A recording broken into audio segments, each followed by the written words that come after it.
자, 첫 번째 이야기 나눠보도록 하겠습니다.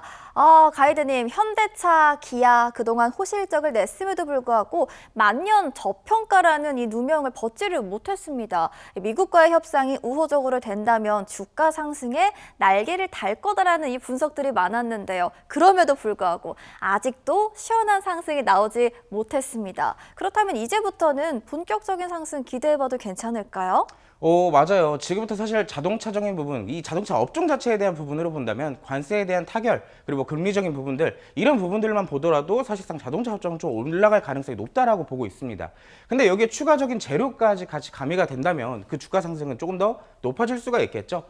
사실 자동차 업종 내 자율주행에 대한 섹터, 테마, 이것까지 함께 좀 살펴보시면 여러분들에 대한 자동차에 대한 인식이 조금 더 밝아지지 않을까라고 생각을 해볼 수가 있겠습니다. 자율주행이 궁금해요라는 키워드를 좀 가지고 왔는데요. 이화영 MC. 네. 제가 아까 예상을 이미 하신 것 같은데 예. 혹시 운전 해보셨나요?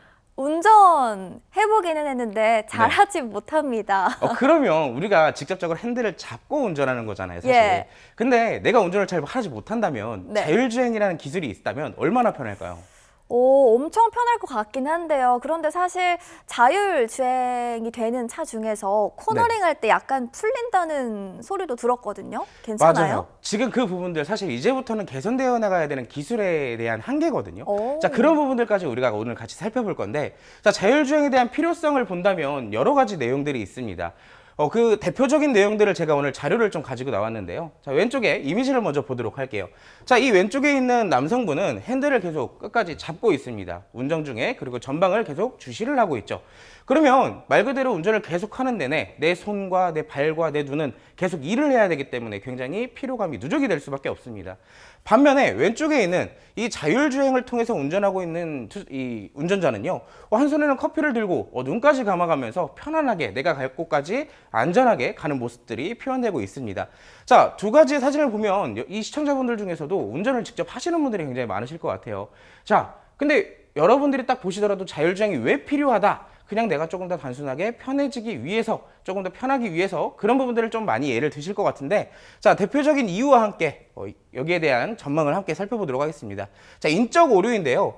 사실 이 교통사고에 관해 통계를 낸 자료가 있어요. 이호영 MC, 우리가 교통사고라는 이 분석글을 봤을 때 몇 퍼센트의 확률로 이 인적 오류가 가장 높게 나온다라고 예상을 하는지 아시나요? 글쎄요. 정확하게는 모르겠는데 꽤 높다고 생각이 들거든요. 맞아요. 교통사고라고 불리우는 그 자료 자체를 본다면 90% 이상의 확률로 인적 오류로 이 사고들이 나타난다라고 해요. 말 그대로 내가 운전 중에 스마트폰을 보거나 음주운전을 하거나 전방 주시에 테마를 하거나 그런 부분들로 인해서 사실상 교통사고의 확률이 가장 높게 나온다라고 합니다.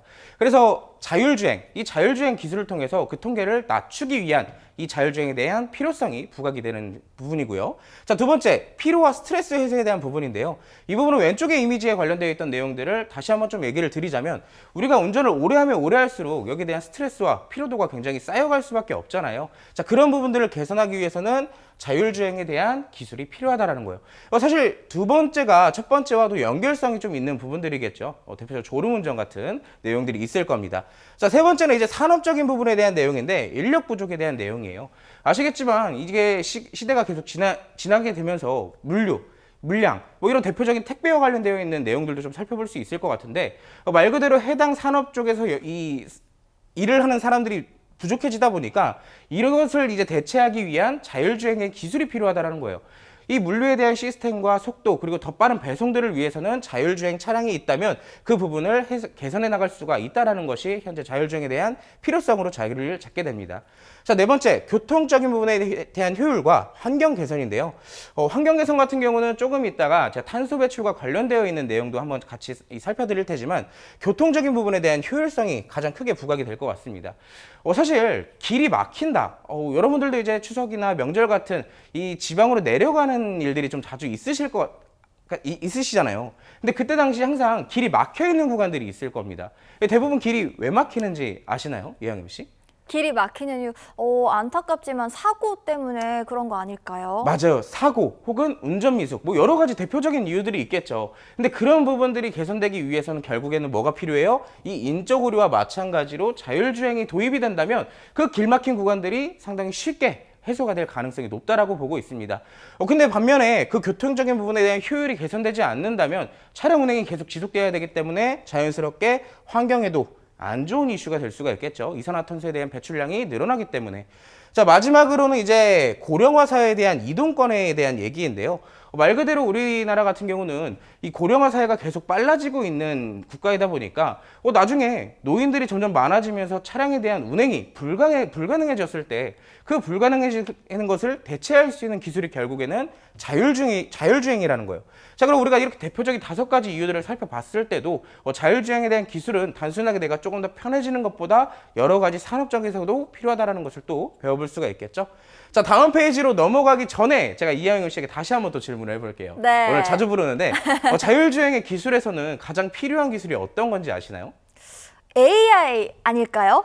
AI도 맞지만 네. 자, 자동차 안에 탑재되는 부품들이 있다면 그 부품 중에서는 어디가 가장 중요하다고 보시나요? 부품 중에서는 엔진이 가장 큰 역할을 하지 않을까요? 엔진은 말 그대로 자동차를 움직일 수 있게 하는 네. 힘의 원동력이기 때문에 자율주행과는 조금 거리가 있습니다. 네. 마지막 기회를 하나 더 드리도록 할게요. 어디일까요? 정말 제가 웬만하면 당황을 잘 안 하는데 오늘 질문이 너무 어려워요. 정답은 그런가요? 뭐예요? 자, 결국엔 자율주행이라는 게 우리가 AI는 사실 많이 맞는 얘기예요. 네. 이 시스템이 직접적으로 앞으로 가야 되는 길들을 무언가를 통해서 수집을 하고 그 AI가 계산을 해서 앞으로 나갈 수 있게 주행을 하는 시스템이거든요.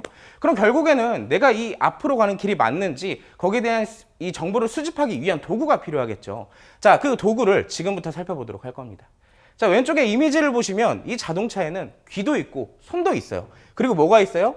눈도 있습니다. 자, 앞으로 자율주행 기술이 도입되기 위해서 완벽한 자율주행이 이루어지기 위해서는 이 3가지의 기술이 꼭 함께 성장을 해야 된다는 얘기인데요. 자, 대표적으로 총 3가지의 부품이 있습니다. 첫 번째, 카메라, 그리고 레이더와 라이다라는 부품이 있어요. 왼쪽에 보시면 제가 여기다 직접 써놨는데, 자, 카메라는 뭘까요? 카메라. 말 그대로 내가 이 차량이 지금 앞으로 나가기 위해서 전방에 어떤 것들이 있는지 계속 꾸준하게 전방을 주시하면서 정보를 전달해주는 역할을 하게 됩니다. 자, 라이다와 레이더 어떤 역할을 할까요? 레이더 같은 경우는 지금 이제 앞에 있는 이 사람과의 나와의 간격이 얼마나 되는지를 계산을 해주는 역할을 해요. 자, 그리고 레이더 같은 경우는 어떤 역할을 하느냐? 전반적으로 계속 3D 레이저를 내보내면서 이 주변 환경들을 인식하고 계산해주는 역할들을 합니다. 결국에는 레이더와 라이더, 카메라 3가지의 부품이 합동적인 역할을 하게 되면서 AI에게 그 정보를 전달하고 그 AI가 직접적으로 차량을 운행할 수 있게 자율주행을 할 수 있게끔 도와주는 역할을 하게 되죠. 자율주행의 핵심은 이 3가지에 따라서 움직인다라고 보시면 될 것 같은데, 자, 방금 전에 말씀드렸던 것처럼 카메라는 사물의 색과 형태를 인식하는 역할을 주로 담당하고 있습니다. 레이더는 물체까지의 거리와 속도를 계산을 해주게 되고요. 라이더 같은 경우는 레이저로 주변을 스캔하는 역할을 하게 되죠. 아시겠지만 자율주행에 대한 가장 대표적인 기업이 있다면 어디일까요, 이양임 씨? 어떤 기업이요? 집중을 안 하시고 계십니다. 자율주행에 대한 대표적인 기업이요. 테슬라요. 맞죠. 테슬라가 있죠. 자, 기존의 테슬라는 레이더와 라이다보다는 이 카메라에 대한 집중적인 기술을 개발을 했었는데 이 한계를 깨닫고 레이더와 라이다의 기술까지도 함께 지금 꾸준하게 개발을 하고 있다는 것이 지금 이 자율주행 산업의 핵심 포인트로 자리를 잡고 있습니다. 자, 근데 아시겠지만 혹시 이하영 씨 네. 자율주행 차량 타보셨나요? 자율주행 타봤습니다. 타봤나요? 네. 자, 그러면 제가 이걸 이제 질문을 드릴게요. 자율주행에는 대표적으로 산업적인 레벨이 있거든요. 5단계의 레벨이 있어요. 자, 이하영 MC가 직접적으로 탑승을 해봤던 그 자율주행의 차량은 네. 몇 단계에 있을까요? 솔직하게 네. 한 2.5단계 정도 될 것 같거든요. 굉장히 유사하게 잘 맞추신 것 같아요. 오. 자, 자율주행에도 레벨이 있다. 레벨이 어떤 단계로 나뉘어져 있는지 간단하게 살펴보도록 하겠습니다. 자, 총 5단계로 나뉘어졌다라고 얘기를 하겠죠. 자, 아까 전에 살펴봤던 레벨 1과 레벨 5까지에 대한 내용인데 그 앞서서 있는 레벨 0단계도 있습니다. 레벨 0단계는 뭐냐면 말 그대로 우리가 지금 자율주행에 대한 아무 도움 없이 내가 계속 전방을 주시하고 내 발로 엑셀을 밟고 내 손으로 핸들을 잡고 있는 그 상태가 바로 레벨 0의 상태이죠. 자, 근데 보시면 레벨 1과 레벨 2, 레벨 3까지에 대한 내용을 크게 나눠볼 수 있고요. 레벨 4와 레벨 5까지를 크게 좀 나눠볼 수 있을 것 같아요. 레벨 1부터 레벨 3까지는 어떠한 수준이냐? 말 그대로 핸들을 잡고는 있지만 전방을 계속 주시는 해야 되는 말 그대로 좀 약간 반쪽짜리의 자율주행이라고 해도 될까요? 어느 정도 내가 조금 완벽하게 내가 온전하게 주행을 하는 것보다는 조금 피로도를 낮출 수 있는 영역까지에 대한 레벨을 레벨 1부터 레벨 3까지라고 얘기를 합니다. 보통 지금 현재 상용화되고 있는 자율주행에 대한 기술이 레벨 1부터 레벨 3까지에 대한 기술로 많이 보급이 되고 있어요. 자, 그러면 레벨 4와 레벨 5는 어떤 단계일까요? 자, 지금 레벨 3과 레벨 4를 보면은 어떠한 단계에 있어요? 사람들이 잠을 자거나 책을 읽거나 전방을 주시하지 않아도 차량이 알아서 운행하고 있는 단계까지는 가잖아요. 하지만 어느 정도 이 정신은 깨어 있어야 돼요. 왜? 앞에 또 어떠한 일이 일어날지 모르기 때문에 이 자율주행이 완벽하지 않기 때문에 경고등에 따라서 내가 직접적으로 개입을 할 수 있는 단계까지는 돼야 된다는 거예요. 자, 근데 레벨 5의 차를 볼게요. 왼쪽까지는 사람이 직접 전부 다 타고 있는데 레벨 5에 가니까 사람이 없습니다. 사람이 없이도 차량이 알아서 혼자 움직이는 단계까지를 우리가 레벨 5 완전 자율주행이라고 얘기를 하죠. 자, 현재 기술은 레벨 2 수준에서 지금 보급이 되고 있다. 방금 전에도 말씀을 드렸고 레벨 3부터 상용화 초기 단계에 지금 현재 있다라고 볼 수 있을 것 같아요. 대표적으로 이 기술들을 가지고 있는 기업들을 본다면 외국에서는 테슬라라는 기업이 있을 것이고 우리나라는 현대차라는 대표적인 기업이 있죠. 자율주행에 대한 진심인 기업들이 여기 있다라고 보시면 될 것 같은데 실제로 예를 들면 테슬라 같은 경우는 로보택시에 대한 이슈가 최근에 있었습니다. 2025년도 6월 달에 미국의 일부 주에서 자율주행 로보택시를 운영을 시작했다라는 이 이슈가 있었고 이번 연도 말까지 그 구간을 확대시켜가면서 이 보급을 넓힐 것이라고 지금 얘기를 하고 있어요. 현대차 정의선 회장도 여기에 대한 자율주행 굉장히 진심이다라고 볼 수가 있는데 이번에도 마찬가지로 이 현대차에서도 자율주행에 대한 보급과 직접적으로 탑재할 수 있는 차량을 늘리겠다라고 꾸준하게 발표를 하고 있죠.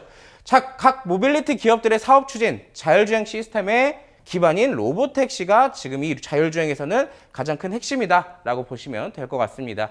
그럼 대표적인 기업들의 주가 차트도 한번 살펴볼까요? 현대차에 대한 주가 차트입니다. 현대차는 일단 자율주행적인 부분이 사실상 크게 재료로서 작용되기는 좀 어려웠던 차트를 갖고 있어요. 일반적으로 우리나라의 대표 완성차 업종의 이 기업이기 때문에 지금까지는 자동차가 얼마나 팔렸는지 여기에 따른 실적으로 주가가 이동하긴 했습니다. 보면 2020년도 65,000원대의 주가가 있었던 반면에 현재 시점에서는 아시겠지만 매년 현대차의 실적은 사상 최대를 기록을 하고 있잖아요. 현재 시점에서는 30만 원 선까지도 돌파를 시도하려는 모습들 나타나고 있습니다. 근데 이 종목의 차트 그리고 앞으로 여러분들이 오늘 저와 함께 볼 차트들의 공통점이 하나가 있어요. 어떤 공통점이 있냐? 여러분들이 65,000원에서는 잡지 못하더라도 65,000원 언저리에서는 잡을 수 있었던 지표가 있습니다. 어떤 지표냐면 바로 이 황금선이라는 지표예요. 이 황금선은요, 주가에 대한 생명선이라고도 불릴 수가 있어요. 어떻게 생명선으로 불리냐? 황금선 밑에서 주가가 이동을 하게 되면 전반적으로 주가가 힘을 쓰지 못한 채 아래로 향하는 흐름들이 굉장히 강하게 나타나는 반면에 황금선 위로 무사하게 주가가 안착을 해주게 된다면 이 구간에서는 주가가 꾸준하게 우상향을 해준다라는 특징이 있습니다. 자, 근데 이 황금선 지금 이 차트를 보시면 분명히 이때 당시에는 황금선 위에도 있었고 반대는 내려가기도 하는 모습들이 나타났어요. 그럼 우리는 언제 공략을 할 수 있는 시점이 되느냐? 황금선 위에서 무사하게 이 황금선에 안착을 시켜줬다라는 이정표가 동반이 됐을 때 우리가 진입을 할 수 있다라는 거예요. 그렇다면 우리가 이 이정표와 함께 황금선에 대한 위치를 알아야지만 우리가 이렇게 유리한 구간에 또 진입을 해볼 수가 있겠죠. 자, 두 번째입니다. 두 번째는 당연하게도 테슬라에 대한 차트를 좀 가지고 왔는데요. 자, 이 차트 같은 경우는 우리가 방금 봤던 현대차의 차트보다는 조금 더 황금선의 역할이 두드러지는 차트를 가지고 있어요. 어떤 차트냐? 자, 기존에는 황금선 밑과 혹은 황금선 주변에서만 이 주가가 꾸준하게 횡보를 해줬던 그 시기였다면 자, 지금부터는 이정표가 강하게 동반되면서 황금선 위로 안착을 시켜줬던 차트가 나타나게 됩니다. 이때 당시 저점이 11달러에 불과했는데 주가가 황금선 위로 꾸준하게 올라가기 시작하면서 최대치까지 500달러 근처까지 상승을 하는 모습들이 나타났다는 거예요. 그 기간이 대략 4년밖에 안 됐다는 겁니다. 무려 50배가 넘게 올랐다는 얘기겠죠. 자, 이렇게 대표적인 자율주행 기업들도 있는 반면에 아직도 자, 오늘 이 방송에 대한 주 내용은 올라가는 종목들만 꾸준하게 따라갈 게 아니라 황금선과 이정표가 동반된 저점에 있는 종목들을 한번 잡아보자라는 주 내용이에요. 자, 황금선과 이정표가 궁금하신 분들은 잠시 후에 이화영 MC가 함께 할 수 있는 방법을 안내드릴 테니까 그 전까지 방송 끝까지 시청해 주시기 바라겠습니다. 네, 저도 다소 느리지만요. 우리 시청자님들과 함께 조금씩 성장해 나가고 있습니다. 저희 첫 번째로 자율주행 키워드 잡고 꼼꼼하게 공부해 보고 왔고요.